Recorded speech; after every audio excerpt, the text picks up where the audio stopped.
2014 पासून आत्तापर्यंत या देशामध्ये मोठे मोठे जे व्यावसायिक आहेत, बिझनेसमॅन आहेत, त्यांना आत्तापर्यंत 20 लाख कोटी रुपयाची कर्जमाफी दिली गेली. आणि इथं आम्ही शेतकरी म्हणून कुठेतरी एवढंच म्हणतोय की 35,000 कोटी रुपयाची कर्जमाफी तुम्ही जी जाहीर केली ती पूर्णपणे आमच्या शेतकऱ्याला तुम्ही द्या. आता 20 लाख कोटी रुपये मोठ्या व्यावसायिकांचे, पैसेवाल्यांचे माफ करून जर या बँकिंग सिस्टमला अडचण झाली नसेल तर मग आमचे 35,000 कोटी रुपये 55 लाख शेतकऱ्यांचे माफ करून थोडी बँकिंग सिस्टमला काय अडचण होणार आहे.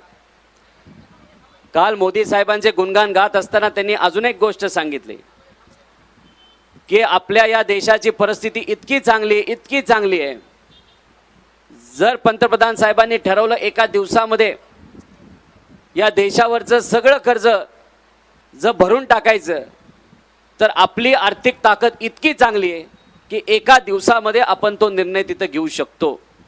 म्हणजे त्याचा अर्थ एका बाजूला शेतकऱ्याला न्याय देण्यासाठी आम्ही जेव्हा तुम्हाला म्हणतोय सरसकट कर्जमाफी द्या, तेव्हा तुम्ही म्हणता बँकिंग सिस्टमला अडचण येईल, आणि दुसऱ्या बाजूला मोदी साहेबांची प्रशंसा करत असताना तुम्ही सांगताय की आपली आर्थिक परिस्थिती या देशाची इतकी चांगली आहे की या देशावर कितीही लोन झालं तरी ते आपण भरून काढू शकतो. म्हणजे हा विरोधाभास आहे असं आपल्याला म्हणावं लागेल. खरं तर आकडेवारी द्यायची झाली, कारण तुम्हालाही माहिती मी जेव्हा बोलतो तेव्हा आकड्यातच बोलतो. 2014 मध्ये या देशावर, पूर्ण देशावर 56 लाख कोटीचं कर्ज होतं, आणि आत्ता या देशावर गेल्या 10 वर्षामध्ये 210 लाख कोटीचं कर्ज झालेलं आहे. आणि तुम्ही म्हणता की मोदी साहेब आणि त्यांनी हे जे सरकार चालवलेलं आहे त्याच्यात इतकी ताकद आहे, हे 200 लाख कोटीचं कर्ज एका दिवसात तुम्ही भरू शकता. आमचं एवढंच म्हणणं आहे, 200 लाख कोटीचं कर्ज तुम्ही काय भरू नका, पण आमच्या शेतकऱ्याचं 35,000 कोटी रुपयाचं कर्ज तुम्ही भरा आणि सरसकट कर्जमाफी तिथं आम्हाला शेतकऱ्याला द्या. मी सातत्याने, आणि खरं तर आत्ता नवले साहेबांनी सुद्धा आपल्या सर्वांना GR बद्दल सांगितलं, याच्यामध्ये अटी आहेत आणि त्या अतिशय घातक आहेत. त्या अटी काढणं फार महत्त्वाचं आहे. 2019ला जी कर्जमाफी झाली होती त्या कर्जमाफीला ही कर्जमाफी तुम्ही जोडत असाल तर 2019ला 48 लाख शेतकऱ्यांनी त्या कर्जमाफीचा लाभ घेतला होता. त्या कर्जमाफीचा लाभ जर 48 लाख शेतकऱ्यांनी घेतला असेल तर साधा तुम्हाला मला प्रश्न आहे, तर या कर्जमाफीमध्ये या 48 लाख शेतकऱ्यांवर अन्याय होणार का नाही होणार? 100% होणार. आणि अन्याय कसा होणार? तर 2 लाखापर्यंत कर्जमाफी या सरकारने जी जाहीर केली त्याच्यामध्ये 19ची अट असल्यामुळे ते म्हणतात 50,000 पर्यंत ज्या लोकांनी 19चा फायदा घेतलेला आहे कर्जमाफीचा त्या शेतकऱ्यांना फक्त 50,000पर्यंतच हे सरकार तिथं मदत करणार आहे. आमचं म्हणणं आहे एवढीच अट काढा. मग काय होणार आहे? ज्या शेतकऱ्याची 2019ला कर्जमाफीचा फायदा घेतला आहे त्याचा आत्ता जर 1.5 लाख रुपयाचं कर्ज असेल तर या GR प्रमाणे फक्त 50,000 रुपयाचा फायदा त्यांना मिळणार. पण त्याच्यासाठी आधी त्यांना 1 लाख रुपये भरावे लागतील खिशातून. आहेत का पैसे एवढे शेतकऱ्याकडे? आज नाहीत. 1 लाख भरल्यानंतर 50,000. आमचं म्हणणं ही अट काढा, त्याला काय होईल? 1.5 लाख रुपये हे आमच्या शेतकऱ्यांचे तिथं माफ होणार. 2 लाख असतील तर 2 लाख माफ होणार. 2.5 लाख असतील तर तिथं 2 लाख माफ होणार. 50,000 ठीक आहे आम्ही भरू. खरं तर नवले साहेब, शेतकरी संघटनेचं मत आहे की जेवढं कर्ज आमच्या शेतकऱ्यावर असेल तेवढं तुम्ही माफ करा. ही महत्त्वाची मागणी आहे. सरकार या बाबतीत काय करेल हे आपल्याला सांगता येणार नाही, पण सरकारच्या हातामध्ये हा मसुदा असेल, हा GR असेल तर या 2 अटी तरी काढा. त्याच्याचबरोबर दुसरी अट जी आहे ते रेग्युलर कर्ज भरणाऱ्या शेतकऱ्याची आहे. 2017ला कर्जमाफी झाली तेव्हा रेग्युलर भरणारे शेतकरी किती होते? 14.5 लाख. जेव्हा 2019ची कर्जमाफी झाली तेव्हा हे शेतकरी किती होते? 14 लाख.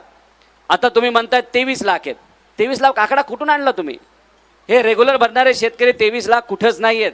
आणि याच्यात तुम्ही अट काय टाकली? 25-26 जे वर्ष झालं आणि 26-27 जे वर्ष झालंच नाही. मग तुम्ही काय म्हणता या 14 लाख शेतकऱ्याला की बाबांनो अजून 1 वर्ष तुम्ही थांबा, आणि 1 वर्ष थांबा, तेवढं तुम्ही परतफेड करा, मग तुम्हाला आम्ही कर्जमाफी देऊ या रेग्युलर शेतकऱ्याला. हाच अर्थ झाला ना 26-27चा. मग ही अट कशाला पाहिजे? मदत आज आमच्या शेतकऱ्याला आत्ताच्या आत्ता तिथं मदत पाहिजे. त्यामुळे या 2 अटी काढणं आमच्या सर्वांसाठी महत्त्वाचं आहे. त्यामुळे मला सरकारला एवढंच सांगायचं आहे, आम्ही राजकीय टीका करणार नाही, आम्हाला टीका करायची नाही. नक्कीच जे पद महत्त्वाचं असतं ते मुख्यमंत्री पद असतं. त्या पदावर असणारे देवेंद्र फडणवीस साहेबांनी ठरवलं की लगेचच्या लगेच हा निर्णय तिथं घेतला जाऊ शकतो. आणि जसं नवले साहेबांनी सांगितलं, तुम्ही कुठल्याही तुमच्या अभ्यासू नेत्याला इथं पाठवा, त्यांच्याशी आम्ही चर्चा करायला तयार आहे, पण कृपा करून आमचं मत आहे अभ्यासू नेत्याला. नाही तर तुम्ही सांगलीच्या कुठल्या तरी एका नेत्याला पाठवणार, नाही तर इथल्या पालकमंत्र्याला पाठवणार, त्यांचा अभ्यास किती याचा अंदाज आम्हाला आहे. त्यामुळे तुमच्यातले जे अभ्यासू नाही ते बावनकुळे साहेबांना पाठवा, कृषी मंत्री साहेबांना पाठवा, रावळ साहेबांना पाठवा. मुख्यमंत्री साहेब स्वतः हुशार आहेत, एकनाथ शिंदे साहेब आहेत, अजितदादा पक्षाच्या सुनेत्रा काकी आहेत. अशा कोणातरी विचारवंत नाही तर अभ्यासू लोकांना आमच्याकडे पाठवा, आम्ही त्यांच्यावर बसतो. कसे आकडे चुकीचे आहेत जे तुम्हाला अधिकारी सांगतात हे आम्ही तिथं सिद्ध करू. आणि मग आम्ही जे म्हणतो ते खरं असेल तर मग आमची एकच कंडिशन असेल.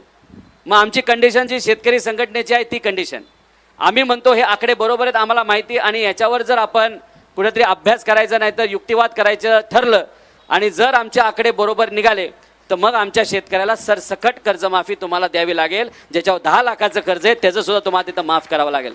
हे आमचं ओपन चॅलेंज आहे का हिंमत चॅलेंज घेण्याची? जर ही चॅलेंज घेण्याची हिंमत आपल्यात नसेल तर फक्त एकच विनंती या सरकारला की कृपा करून फक्त 2 अटी काढा. मागण्या वाढत जाणार आहेत. आमच्यापर्यंत आत्तापर्यंत 4-5 शेतकरी वेगळ्या वेगळ्या संघटना त्यांच्या मागण्या इथं आलेल्या आहेत.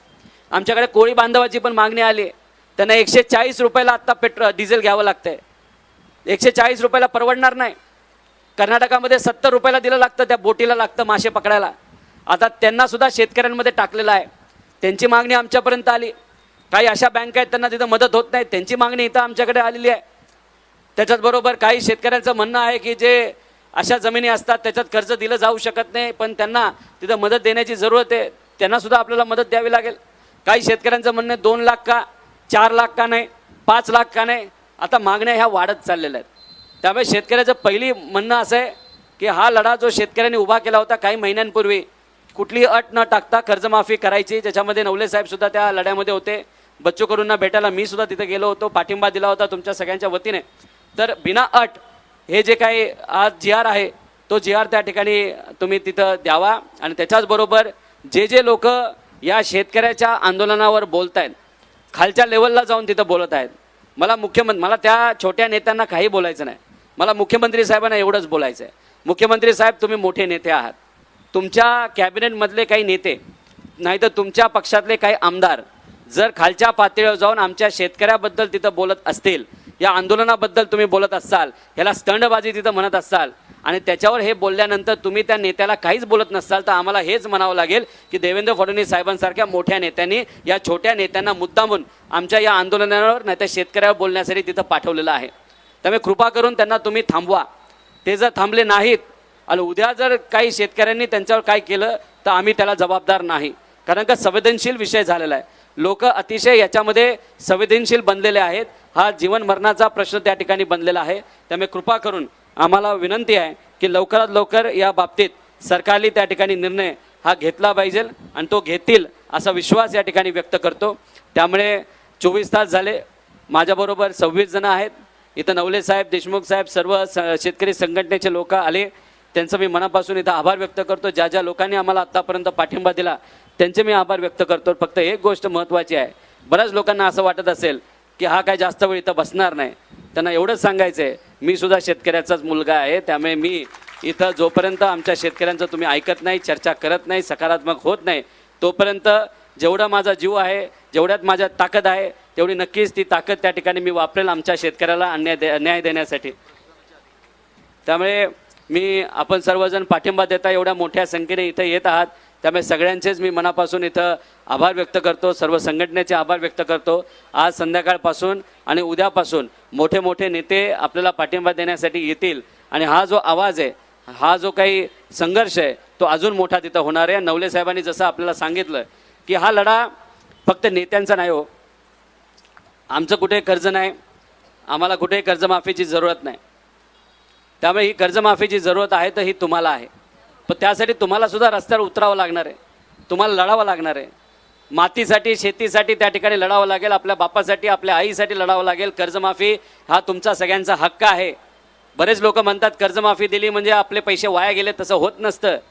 जर गेल्या 5 वर्षामध्ये सरकारने जर तुमच्या सोयाबीनला चांगला भाव दिला असता, मकेला भाव दिला असता, कांद्याला भाव दिला असता, कपाशीला भाव दिला असता, तुमची केळी जेव्हा अडचणीत आली होती, जेव्हा इराण हे आपली केळी घेत नव्हतं, 2 रुपये किलोला आपली केळी विकली, या केळीला जर सरकारने मदत केली असती, ज्या संत्री विकत असताना बांगलादेशला संत्री जात नाही म्हणून ज्या शेतकऱ्याला अडचण आली त्याला जर सरकारने मदत केली असती आणि तुम्हाला चांगला हमीभाव मिळाला असता तर कर्जमाफीची जरूरत होती का? अजिबात नव्हती. पण कुठेतरी सरकार या बाबतीत कमी पडलं आणि त्यामुळे आज आम्ही अडचणीत आलेलो आहे. त्यामुळे आमचा हा हक्क आहे, आमचा शेतकऱ्याचा हक्क आहे की आमची कर्जमाफी सरसकट बिना अट त्या ठिकाणी झाली पाहिजे आणि तोच हक्क आम्ही या आंदोलनाच्या मदतीने तिथं मागत आहोत. त्यामुळे सर्व शेतकरी बांधवांना, भगिनींना, माता भगिनी, त्याच्याचबरोबर आमचे युवा जे शेतकरी आहेत त्यांना मी विनंती करतो, हा लढा तुम्हाला कुठं ना कुठंतरी आपल्या गावात, तालुक्यात, जिल्ह्यात हा हातात घ्यावाच लागेल आणि तुमच्यासाठी तुम्ही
दोस्त हो, हे होते आपले रोहित दादा पवार, जे उपोषणाला बसलेले आहेत शेतकऱ्यांसाठी.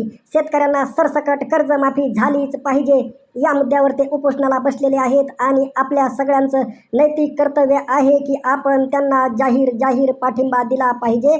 सगळ्या शेतकऱ्यांचं यामध्ये भलं होणार आहे. सगळे शेतकरी रस्त्यावर उतरून आंदोलन करा आणि रोहित दादांना पाठिंबा द्या, मत कळवा.